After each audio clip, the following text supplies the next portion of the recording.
You know the poem that says to hang your stockings with care at Christmas? Well, you should show the same sort of care when hanging your license in real estate. This is the real story with Adam and Sherry, the coaching edition. I'm Adam Hamalian, And I'm Sherry Hutchens. and this is where two broker associates provide content for new agents and experienced agents, hoping to increase our professionalism, help you focus on why you're doing it so that you might have a long career, a prosperous career making a living in this industry. Hey, Sherry. Hey, Adam, how are you? Good. I'm still struggling with the opening for this podcast, the coaching edition, but I'm working on it. I think you're doing okay. It's evolving. It doesn't quite roll off the tongue the way I want it to, but basically, we want to elevate the professionalism in our industry because we think there's a lot of room for that. And hopefully, as we do that, people will solidify for themselves why they're doing real estate as opposed to just getting a paycheck. And I think when we can work on those two things, then our theory of the game is that you'll be able to develop a long, prosperous career, kind of like what you and I are trying to do. Yes, exactly. 25 years Um, or 40 the years combined. Yeah, 40 years combined. But yeah, 25 years. That's like a full-time, not a full-time career. That is full-time. Um, It's my second long career. I keep saying I should be retired by now, but I don't know. I like real estate. I don't see myself not working. it's one of those things that real estate agents never really retire. We work until our relationships are no longer want us, so to speak, for real That, estate. that's not what you usually say. Do you want to say what you usually say? I was trying to say something different. Usually I say real estate agents don't retire, they just die. And I'm But laughing. but the positive spin on that is because people always, when you've built a strong relationships with your client base, they become your friends, and so they reach out to you even after you retire from a vocation. Yes. And so it's just great to be able to have the knowledge base to be a resource for family and friends, even after a period of time when you maybe are actively selling. I agree 100%. You know, one of the questions we ask new mentees when we meet with them for the first time is, why did you decide on real estate? And oftentimes they say something like, I love houses, or I love selling sunset. And we kind of laugh and say, it's nothing like that. It is nothing like that. It's not a bad quality to say you love houses, Yeah. since that is the product that you sell.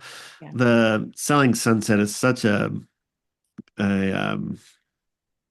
distortion of reality that it's just not helpful. They are not selling houses on that show. They're Yeah, selling there's something else. yeah, it's all about relationships and being resourceful for people. And the more resourceful you can be, the more successful you'll be in real estate. Absolutely.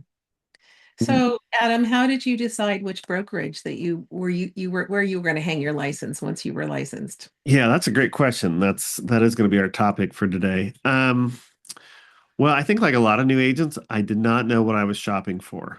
I didn't either. And I had no clue.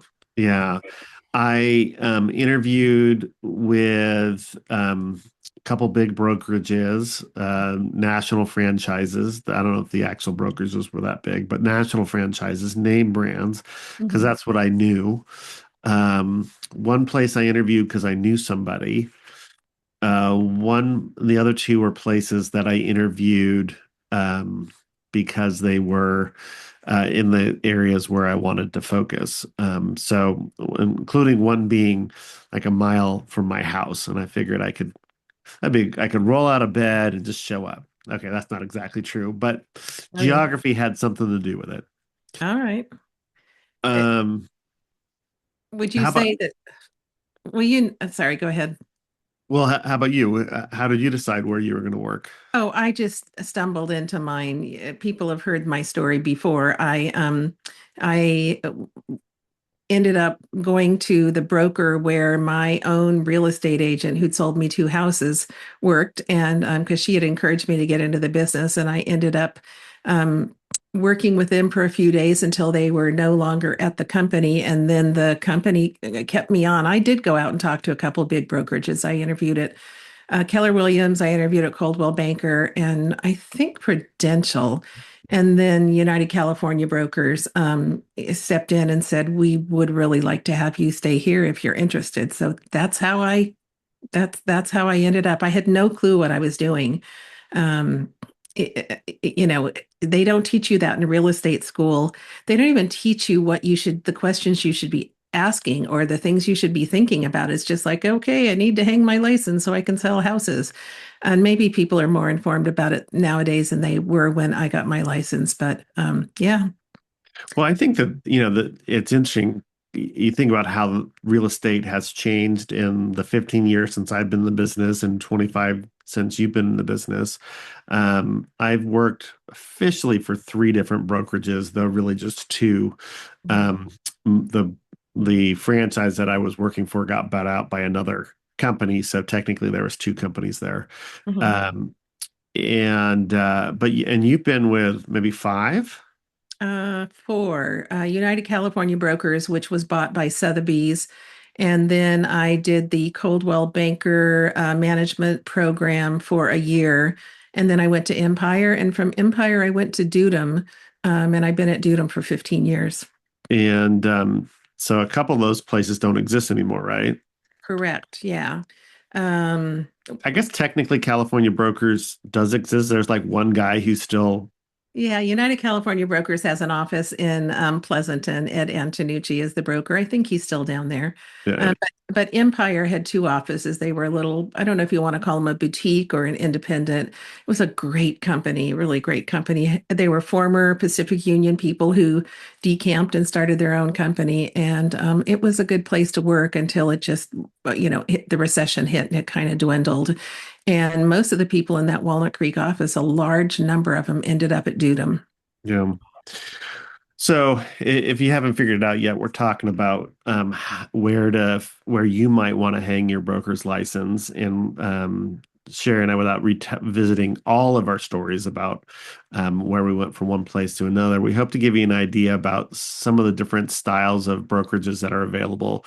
This is early 2026. Who knows when you're listening to this, and if some of the models have changed, because it is an ever-changing industry. And so we hope to highlight some different models of brokerages, and then talk a little bit about why you might change brokers and why you might stay and what is important when you are changing brokerages, what to look for. Some of the best ways for you to discern this for yourself is to talk with other agents, see what they know and like. But we're going to hopefully supercharge that conversation for you now so you have a sense of what kind of things to ask. There's some kind of bigger categories or models of brokerages. Um, there's the national franchises. And the way those franchises work, some of those are just independent brokers who have paid for the franchise fee to be able to advertise. So it might be I'm ABC Realty with Coldwell Banker. So Coldwell Banker is the national franchise, but the local brokerage has its own broker number, and there's a broker of record for that local brokerage, which could be one physical office or could be all of Northern California, depending on how big that brokerage chose to get. Right. Um, what are some other models, Sherry? Well, it's interesting. You keep using the term models, and I'm wondering if we're shopping for cars or looking for brokerages. Well, it's funny you should say that. Yes. Or should we compare brokerages to different car models and kind of categorize them that way? I don't know. Well, yeah, yes, actually. So I mean, I have I the don't know anything about cars. I'm the daughter of a mechanic, and I know that you put gas in it and it goes. I don't know how it works. I don't know anything about anything. I've had the same model or make of car for make the it very. last since 2004. So I know nothing about cars, but I bet we can have a conversation. I bet you have opinions. Oh, I have opinions. Sherry, not all cars do you put gas in them anymore. So even the thing that you put gas in it isn't true either. So just That's saying. true. That is true. I know there are e-cars out there. I have a hybrid, so I put gas in my car occasionally. And Yeah. with the price of gas in 2026 at the moment, it's good that I only put gas in occasionally. So that's a whole nother podcast. Well, yeah, yeah, absolutely. Before we start jumping into specific brokerages, I wanted to go over a couple other models of brokerages Okay. while we're talking about it. And we can come back to that as we talk about specific ones. So national franchise we covered. Yeah, it's a national franchise. There is kind of a relatively new model, which is called a cloud based brokerage. And this is a company that's lying heavily on tech resources and doesn't have any physical offices. And so they're Correct. kind of decentralized. You work from home, and we'll talk about that a little bit later about benefits of that and detriments. You have independent brokerages. So a broker who has their own license and has set up their own shop, typically has a physical location, maybe more than one. Mhm. That is the kind of brokerage that Sherry and I currently are at. There's also a model. There's a company called Side who allows agents without brokerages to establish their own brands. And they're kind of like a team setup, but they get to advertise under their name, which traditionally is limited to people with a broker's license. But Side as the brokerage allows all these little sub franchises, so to speak, Yeah. to market. And there's some, we'll talk about that a little bit later too. So those are kind of the big national franchises, a smaller or a cloud-based franchise, a little bit less structure to it. There's the local boutique or independent brokerage, and then there's the side model. I guess you could say that there's always the independent, the broker who doesn't have anybody under him, who just has their license, and that's not really relevant for today's conversation. Yeah, there are a few out there who are just a one-man shop. They just don't want to work under anybody. They have a broker's license. They just do their own thing. No employees, no admin, no staff. And because the real reason that everybody gets into real estate is nobody wants a boss. So that is always an attractive model out there. Uh-huh, exactly. That's me. Nobody wants it. No, no, Sherry doesn't want anybody telling her what to do. Well, you get to tell me what to do. That doesn't mean you do it. I usually do it. Well, it goes both. We're accountable to each other. It's not like, That is that is correct. but Well, sometimes we behave like siblings where one of us says, "You're not the boss of me." That's usually you telling me, but that's beside the point. yep, absolutely. All right. So now we kind of talked about these big um, categories. There's Yep. not really a right answer to say what kind of brokerage you should work for. There's a reason to work at all the different models, and you have to decide for yourself. Sherry and I will probably reveal a little bit along the way about why we're working where we are.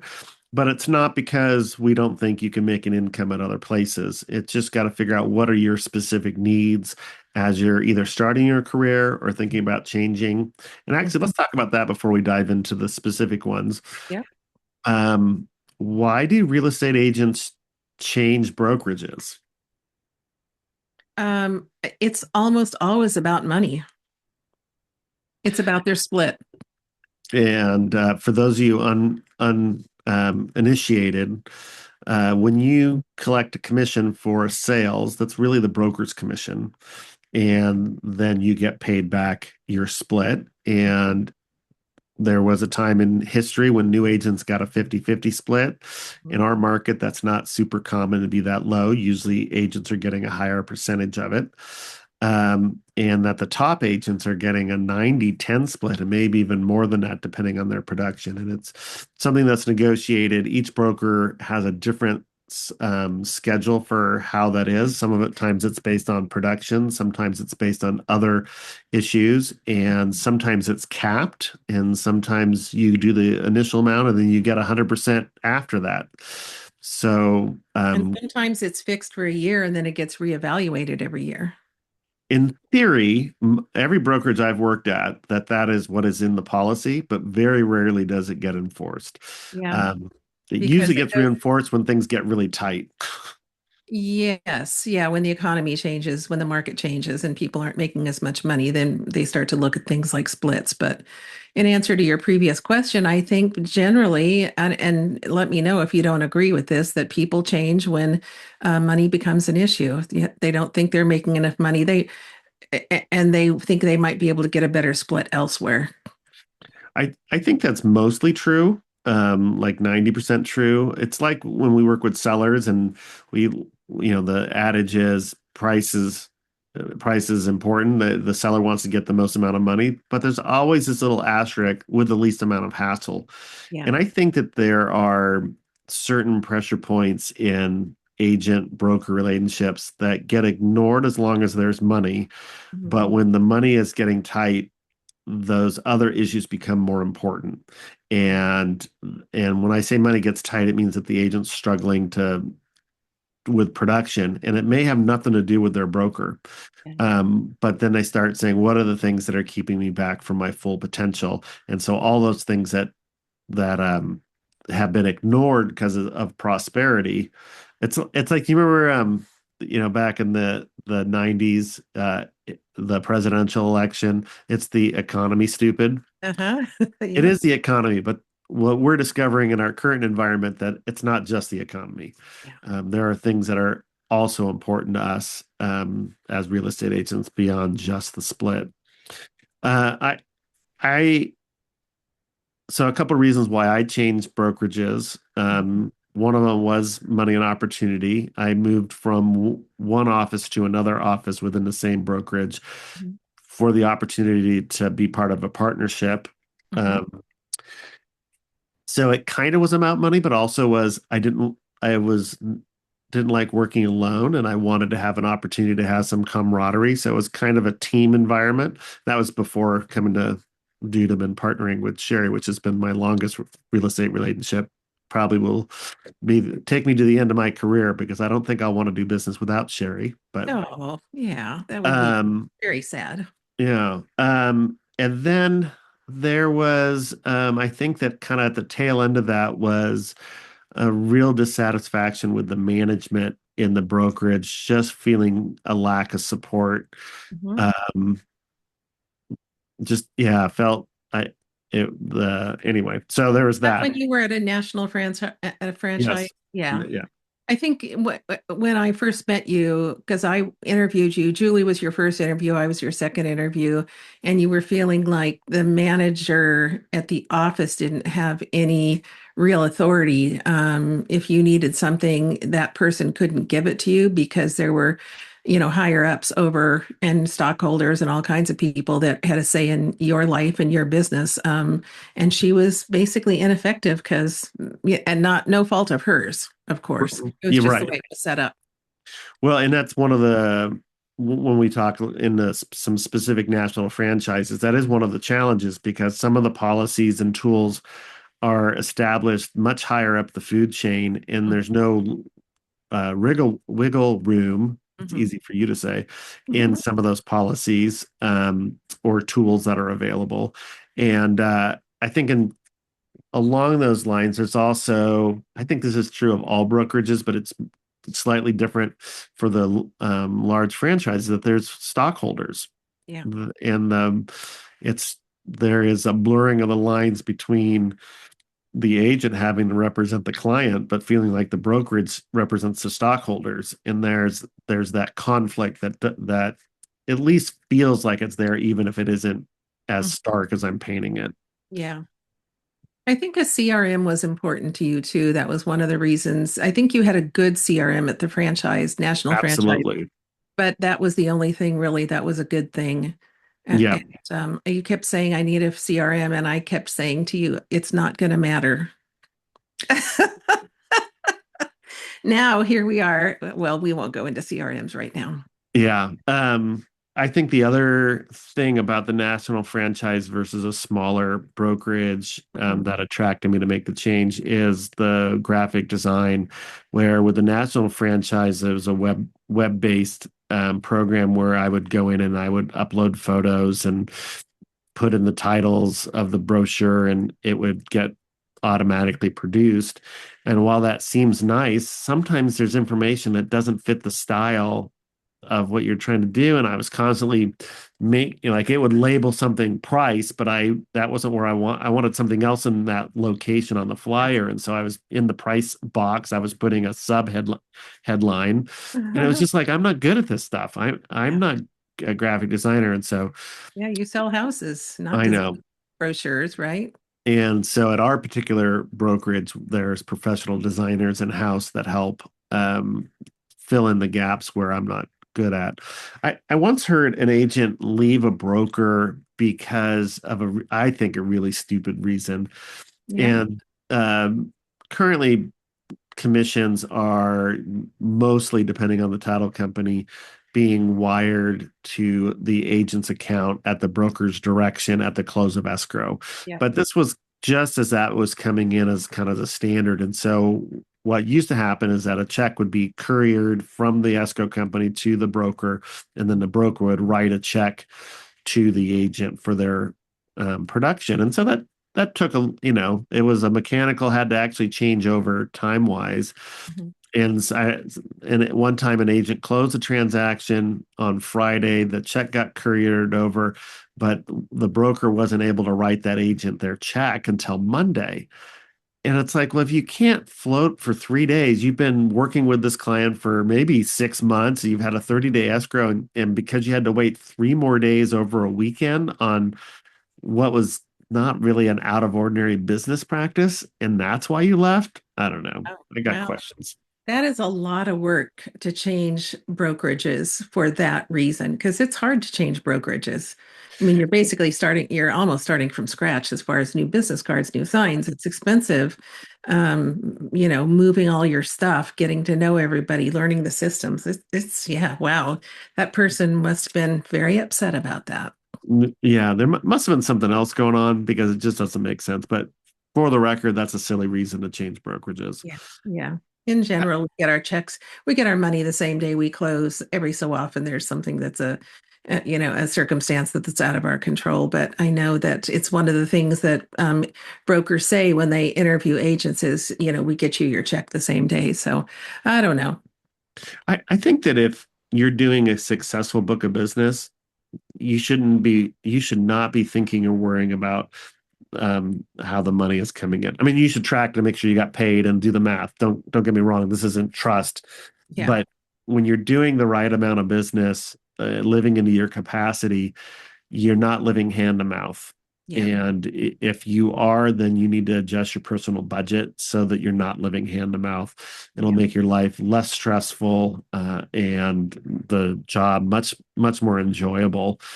If you're outliving your budget, that's a whole different conversation. Yeah. Yeah. What are some reasons that you left brokerages, or reasons you've heard other people leave brokerages? So I was at United California Brokers slash Sotheby's, I think for 5 years, and Coldwell Banker recruited me for management training. I had this crazy idea that I wanted to manage an office and a bunch of agents, and I don't know what I was thinking because after I went through training, I was a Coldwell Banker for a year and went through their training program. It was like, I do not want to do this.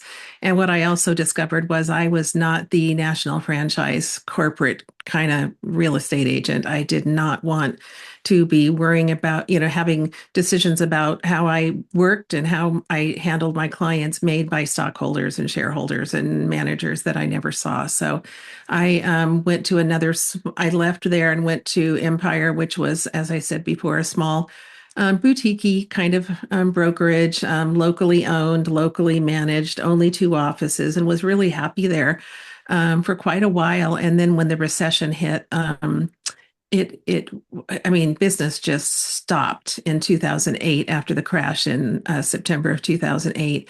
And another agent in the office, the two of us started doing short sales and what was called a loan modification.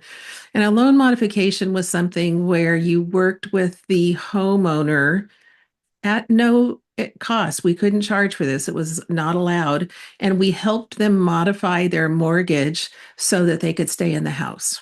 And the owner of the company, who was at that time managing the Walnut Creek office, said, "We are not in the business of keeping people in their houses. We sell houses." And that she told us that we could no longer help people with loan mods. And so we talked to another brokerage, Dudum, and Julie did not have a problem with us doing that. And so we packed up at midnight one night and changed brokerages so that we could help people stay in their houses. And we still have clients who got a loan modification from their bank because we helped them figure out how to do that and are still in their homes, all this time later. So, and then I've been there ever since.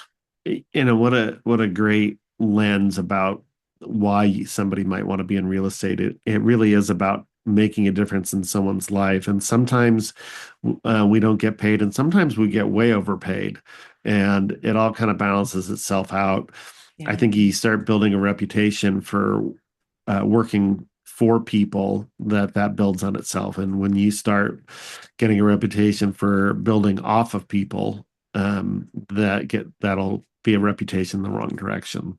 Yeah, I agree. I mean, like I said, we didn't get paid for that. We weren't allowed to be paid by federal law or RESPA. I can't remember what it was. Yeah. But there was nothing more satisfying than getting that letter after working on something for, 10 months or 12 months and having the bank say, "The loan modification is approved. Your client's going to stay in their house. Please sign these papers and send them back." So, Yeah. Great. yeah. So that's Um, history for well, change. you referenced a common practice that happens all the time, packing up your office at midnight. Now, tell me about why all real estate agents pack up their office, not necessarily at midnight, but definitely after hours. I don't know. I do not know. I mean, Terry Lynn and I did it, I think at 11 o'clock at night. It wasn't quite midnight, but we did not do it during the day. We packed up our offices and, put everything in the car and then went in the next morning and resigned. It just seems so unprofessional. There are no other jobs where you do that, right? Well, I think it happens more often than we think. But I think it's tied to having your system and your access turned off. So you got to download your database. You got to Yeah. um, this is exactly why we recommend to people they get a vanity email and they do that, because as soon as you turn in your resignation, they're shutting your email off. And if you were doing any interaction with people on your company email, you've lost that thread. Yeah. You've got to figure out how to stay in contact with them and everything. So it's like if you turn in your resignation at a big corporation, they will walk you out that day. Yeah. Here's or if you get laid off, they might pay you for 2 weeks, but they are walking you out of the office that Yep. day so you don't steal anything. I Yep. mean, metaphorically speaking. Yep. Yep. And there's lots of sound business reasons for doing it. That sounds cruel. You've never had to be in the situation where somebody was tinkering on their way out and making a mess. So, Yeah.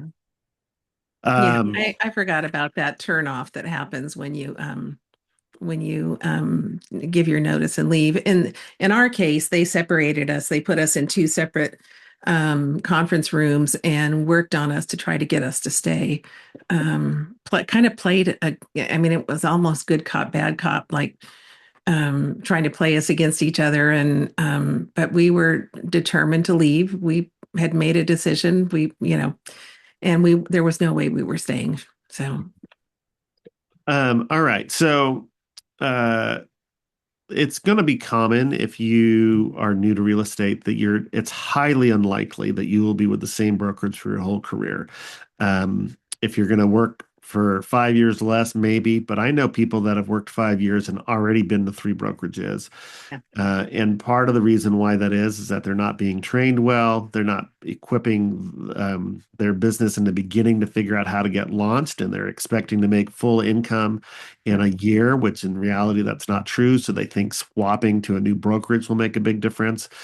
The reality is, in the beginning, there's a specific set of needs that will make one brokerage better than another. We'll get to that in a moment. But the yep, reality is, at any stage of your career, you are the one that makes a difference in your brokerage or in your business more so than the brokerage you're at. If you're doing the right things, you can thrive at almost any brokerage, to be honest. It may yep, not be the right fit, but if you're doing the work, you'll be able to survive anywhere. I think the mistake that agents make is they go out shopping for the highest split, and it's the least important thing in the process of determining who you're going to work with. Uh, It's uh, it's training, it's support, it's culture. It's new agents tend to come in and not know anybody and probably not get a lot of attention. Everybody around them is working, and you're like, gee, I wonder what I'm supposed to be doing, because it's just a weird way to join a company. But some companies now are being, what I call grown-up companies and doing an onboarding process. Dudum does that. And so people really understand by the time they're through that process, how the company works, who they go to for what, anyway, things like that. But yeah, split should be the least uh, important thing that you talk about when you're shopping for a mortgage. I mean, a brokerage. how's that for a Freudian slip? I know, right? Um, I remember asking one of the brokers that I interviewed with, or the manager. I asked her what she was, how was she going to help me be successful? And in my head, I'm not remember 100% sure, but I was thinking, give me advice, mentor me. And she said to me, you are going to decide whether you're successful or not. And at the time, I was so disheartened by that answer. And now, after I've been in the business for 15 years, I realized it was the best answer Yeah. that I could have listened to had I chosen to do it. Now, I will say, she only offered me a 50-50 split, and everywhere else I interviewed offered me a 70-30 split. So the fact that she didn't give me a good answer, or I didn't understand that she gave me a good answer, was kind of missed. So um, I don't know that had I understood her answer better, whether I would have gone there, because the commission was, I mean, that's a big difference, 20%. Yeah, I have not heard of a 50-50 split in a really long time. I mean, even when I started the business, I started at 80, which is kind of crazy. Although I always said, 80% of zero is zero because I didn't have any business. It took me a while to sell my first house. So Yeah. 80% was great, but yeah, go sell a house and then you can really enjoy it. Yeah. So you're gonna, if you're a new agent and you haven't signed on with a brokerage, hopefully we'll give you some ideas about some of the different things that are out there. You need to go ask the questions. We're going to give you some generalization that we know about some of these brokerages, but we are definitely not giving the definitive answer, because compensation and situations change all the time, and we did not go do active research. It's just based on our previous experiences.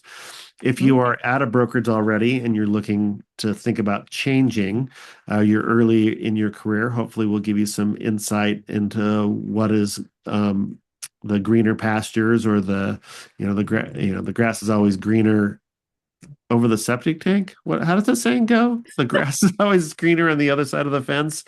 And I think the grass is always greener, period.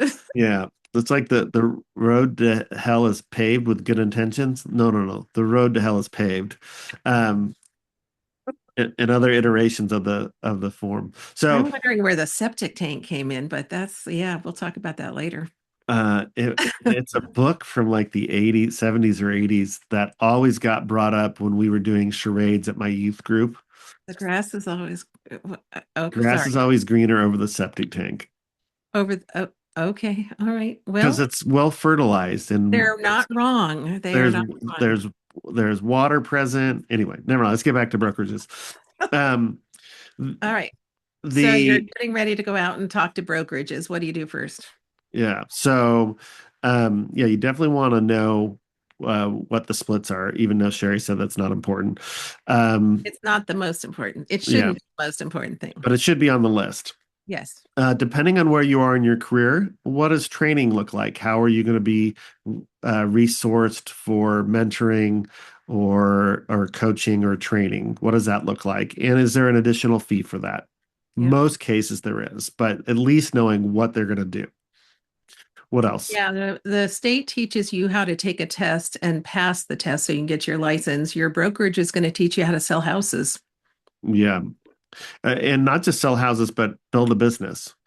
how to be an entrepreneur, and how to even have a budget for what you're doing and how much money you should be spending on different aspects.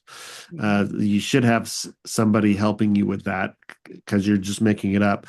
And Chat GPT doesn't know because we use it all the time, asking questions like, "Oh, that's stupid." There is some good resources there. Don't get me wrong, Yeah. but you just got to test it with reality. Yep. Um, what about other expenses in a brokerage? What are the things that are included? I mean, I think it's been a long time since somebody was charging per photocopy, but that's happened. And it could happen again. Um, I think the other thing is support. And I think the most important thing when it comes to support for us is our design department, who we have access to, pretty much 24/7. Okay, well, from 9 to 5. And they are all trained. Yeah, not 24/7. Sorry, Sabrina. Um, Oops. and they're all trained graphic designers. They are not somebody who took a Photoshop class on a Saturday and said, "Yeah, I'm a designer." So yeah, whether it's a in-house person, do they contract with a real person? What access do you have to that person, or do you just is it arm's length? Is it Yeah. sent off? And I think along with support is under the category of risk management, but this can extend to just any sort of manager in the office that is going to help you deal with unusual situations or situations that are new to you. um, I heard this thing. What's the best way to disclose it? Mhm. You should never ask if I have to disclose it, because if you had the thought, you have to disclose it. Yep. Because if you stand in front of the judge, he'll say, "Why didn't you disclose it?" And it's like, well, I Yep. didn't want anyone to know. I didn't know if I was supposed to. We're lucky at Dudum that we have someone who is on staff who we can call pretty much anytime and say, "We've got this issue. Can you help us with it?" And I've never had that at any of my three other brokerages. If there was a problem, we had to call the California Association of Realtors legal hotline and wait on the phone for 4 hours till an attorney picked up and answered your question. Which is always available to you. It's still available to you, and sometimes not bad for a second opinion. Yeah. The And then sometimes brokers have office managers. So in addition to that, we were just describing a specific risk manager, but oftentimes or sometimes brokerages will have a manager who has a desk and a physical desk in the physical office. So you could stick your head in their office and say, "Hey, I'm struggling with this. It might not be a legal issue. It may be something else. I've got a client who having a hard time convincing them to do a price reduction," and they'll remind you it's the seller's choice. And said, "All right, well, how do I make a compelling argument for why their house is not getting showings and what else we might do?" And so they'll help you work through from their experience, typically an experienced agent, the best scenario on how to present the information to your client, Mhm. and kind of some mentoring along the way, though that will vary from broker to broker what that looks like.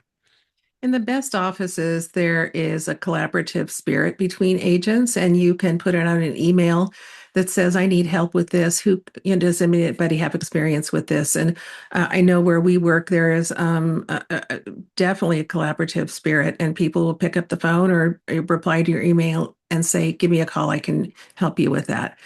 And I worked at a company where I asked an agent who sat next to me one time about a school district and whether my listing was in that school district. And she turned around and said, "I'm sorry, you're the competition. You're going to have to figure that out yourself." And I thought, wow, this agent who works in the same office with me is competing with me and can't help me. That was not a good space for me to be as a newer agent. Yeah. I mean, she's not wrong, or he wasn't wrong in the idea that we all are competitors, but we don't have to be in competition at every moment. Because the reality is, it's not that common of times that you're writing on the same offer or same listing, or that you're competing for the same client. In that it really that will be a culture question, that when you're looking at brokers, what's the culture look like? Yep, that's Um, and you should do your research, because just because they give you an answer at the interview does not mean that that's what's really going on.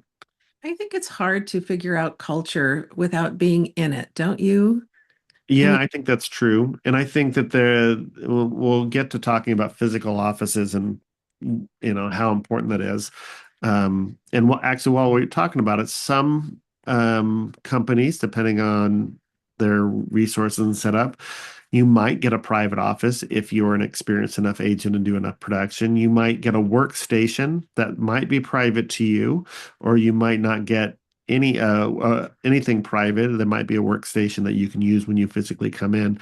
And so you'll want to ask those questions. Some brokerages will charge you rent the seat to you. That if you want to have that space, Yep. you got to pay somebody a couple $100s a month to have a office. Or so you want to ask that question. Well, if I want to come work in the office, what does that look like? What resources are available to me, and what things do I have to pay extra for? Yep. A desk fee, I think it's called. Yeah, that's right. I haven't seen the desk fee because the brokerage we work at doesn't charge us a It desk does fee. not have desk fees. No, we're lucky enough to have a great office too. And you and I are two of the very few agents who come in every single day because we work together. So it doesn't make sense for us to work out of our homes since we are a partner. We need to be in the same room. So, Well, and the other adage is that we treat our business like a business, which means that we could work 8 a.m. to 8 p.m. We don't work that long hours, but we get up and we get dressed and we come to work. And there's a certain amount of success that just comes from treating it like a real job and not just waiting for the business to come to you. So coming into the physical office makes a big difference for some people. yeah, and I think that's a good question for a new agent to ask is how many people work in the office? Because even if you're new and you're not doing a lot of business or maybe not doing any business, you learn things when you're working in an office around experienced agents. Yeah. And I think just other general resources around the office, an office administrator, Mhm. you know, glorified receptionists in some places where the person can't do anything, to other companies where the person actually can use everything in the office, help you bind brochures that need to go to, or presentations that need to go out, other kind of Teach you how to minor, use a CRM. Yeah. yes, or social train you on social media or whatever other resources might be your We are broker so might have. fortunate that in this case, all office managers happen to be women at Dudum. They could easily be a man. I'm not saying it has to be a woman. And they're Hey, very, very, very sharp women. They're all college educated. They all have experience way beyond what is necessary to do that job. And I don't know, we really couldn't do our business without our own office admin. And if ours is on vacation or is out sick or something, we can go to someone in one of the other offices. I've never had that before. yeah, yeah. All right. So I'm sure that as we start looking at some individual brokerages, brands, we'll think of some other thoughts, but those are kind of the big things to think about. I'm going back to commission for just a moment as we jump into the comparison. Um, Not only is there a split on commissions, so 80-20, where the agent gets 20, the brokerage keeps 20, or whatever. I didn't set it backwards, but Agent keeps 80, 80, broker yeah, yeah. keeps 20, yeah. That there can be other formulations. So it's very common for a national franchise to have 6% taken off of the top that goes to the national franchise. And then there's other models where you'll pay a certain amount. So let's say it might be on your first 250 gross commission, you do the split, and then after that you get 100% minus the 6% perhaps. Yeah. Or it might be once you've paid the broker 40,000 or some set dollar amount, everything else after that you get to keep. So you want to ask those questions. Um, that can make a difference about where you are and what you're doing. Yep. All right. And other thoughts before we dive into some brand names, and we're going to relate them to car brands. And I had this thought, and so I had a bunch of ideas, and then we ran it through Chat GPT to kind of fill in the rest. And Chat GPT and I were aligned on the majority, like specifically the majority of the things that we called out. So All right. Well, you want me to ask you the questions? sure. You're going to All say the right. brokerage, and then I'll say what I think they're closest to. Yes. Let's start with probably the name brand that's on most people's minds nowadays, Compass. All right. Compass is a a great place to start. I think that the brand that represents Compass the best is Tesla. It is cutting edge technology. In fact, if you were to talk to the CEO of the company, he would tell you that they're a tech company and not a real estate company. They have brought tremendous innovation to our business. And at the same time, it has brought disruption and maybe some practices that are not universally embraced, not just as best practices, but maybe some integrity questions about representing the buyer the best. Though there's some argument there, but Yeah. definitely big brand name from the tech industry. Yep. Innovators. How about one of the old time brokerages like Coldwell Banker? So the irony about Coldwell Banker is that I really think that for most of my adulthood, it's been what I've considered to be, I don't want to say the gold standard, but like really solid blue chip company that has best practices. I think they're 100 years old. They're like really, Over 100 years old. and so I'm going to relate them to Cadillac. While there are times when Cadillac maybe quality wise has dipped down, they still represent if you want to be, know that you're going to have top quality agents, top quality practices, a marketing department that has researched why they're using blue and the font that they use and all of that to the detail.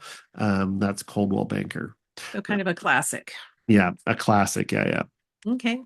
How about EXP? Uh, EXP is like Waymo.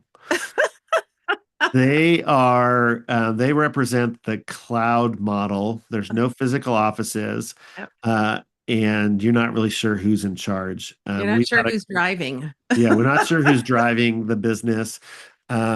In our interaction with EXP agents, some of them are quite talented and wonderful to do transactions with, professional. You can count on them to have integrity. Uh, and then there are others that don't really seem to know what they're doing. And our impression is that they don't have, as a cloud-based company, they don't have office meetings where they're physically in the same place where somebody is keeping them up to date collectively on what's happening in the market. And we tried one transaction was such a challenge. We tried to reach out to a manager to say, hey, there's a problem going on here that this agent needs some supervision and some support. And we couldn't figure out who the manager was. No. I think we finally got somebody like in Sacramento who was like, I don't know who that person is. Yeah, that's that. I think Waymo is a perfect comparison for EXP. But Um, yeah, kind of a modern model also. Like, I yeah, mean, like there is some innovation happening there. yeah, yeah. How about Sotheby's? Well, Sotheby's is interesting because we think about the name Sotheby's comes with the auction house, and we think about high-end luxury, and they're not limited to doing high-end luxury, but I'm going to relate them to a Rolls-Royce just because of that they have some very they one time had an ad campaign here in the Bay Area where they hired an actor with an English accent to talk about different marketplaces, and he was talking about La Miranda having a Mediterranean climate, and he was walking around a mission style house and around the pond or whatever it was. Um, they can do every transaction at every level, but I'm going to say they're the Rolls Royce because of the air and the kind of feel of it. Yeah, same for Christie's, another local brokerage or probably boutique brokerage owned by another auction house, well-known auction house. So, when I worked in advertising, we always had a receptionist with an English accent. It was required. A Oh, couple of interesting. times they would resign, and the next person had to have a British accent. That's how Interesting. they wanted that phone answered. Anyway, let's see. How about Redfin? All right. So this might be a little controversial. I'm going to say Toyota. It is a good standard baseline brokerage. It's a very unique model in that, unlike most brokerages, Redfin hires salaried agents.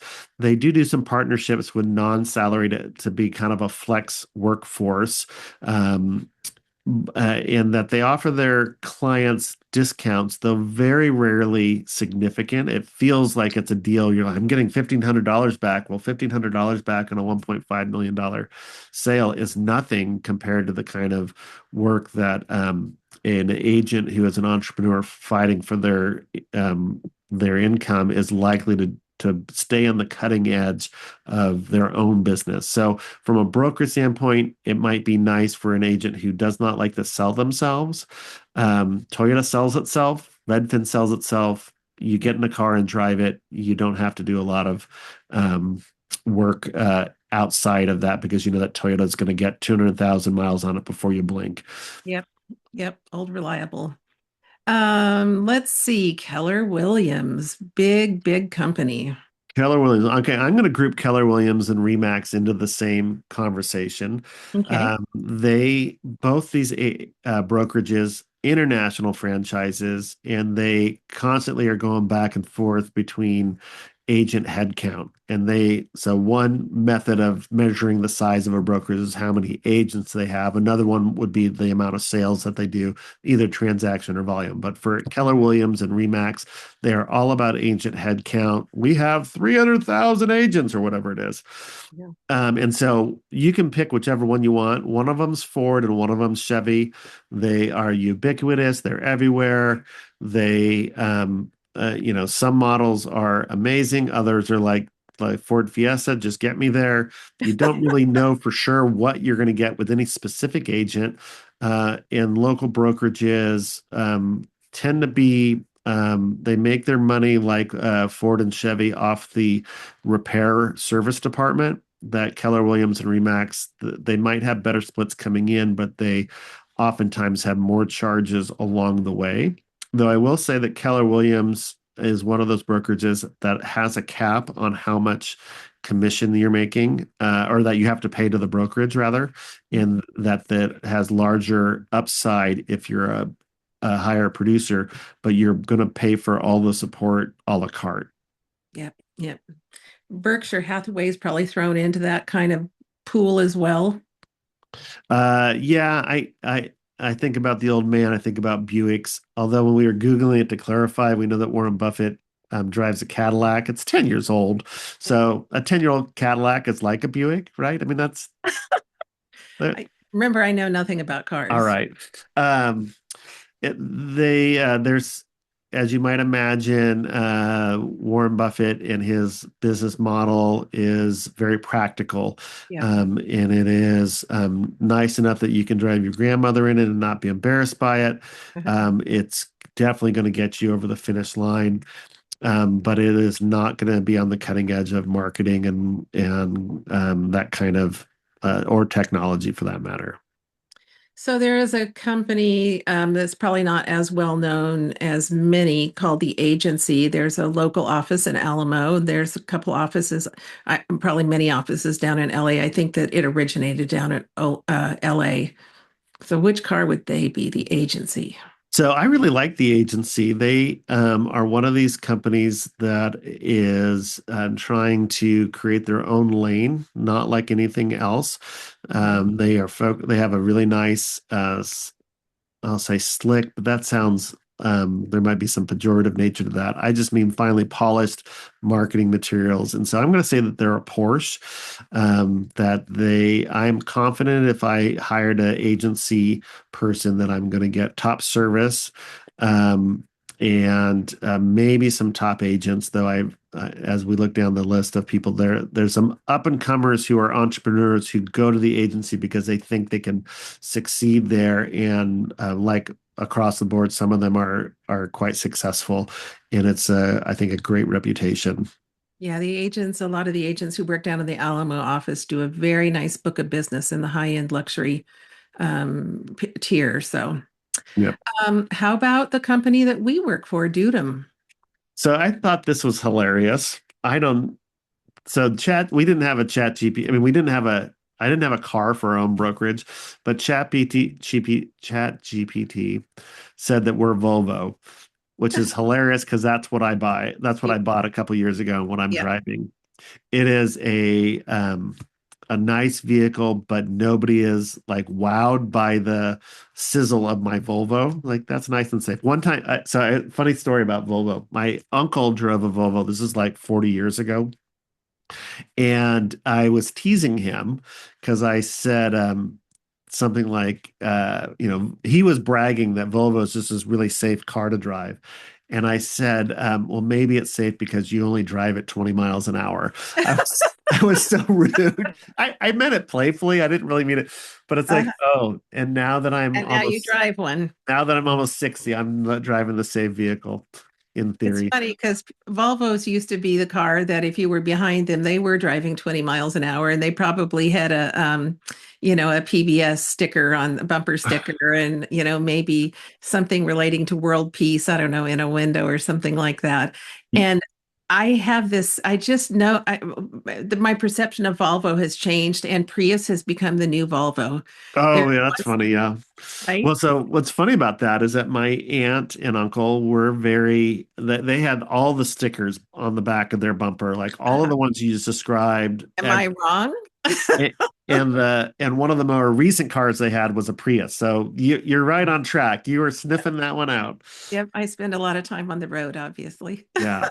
Um, but I do think that going back to what we love about Dudum Real Estate Group, which is where we work, and is that Dudum is a strong brokerage, locally owned. There are some really great qualities that we have here, but not wasted energy on, hey, look at us. I mean, Yeah, we all are self-promoting, so there is always that layer of, hey, look at us, but it is reliable, high quality.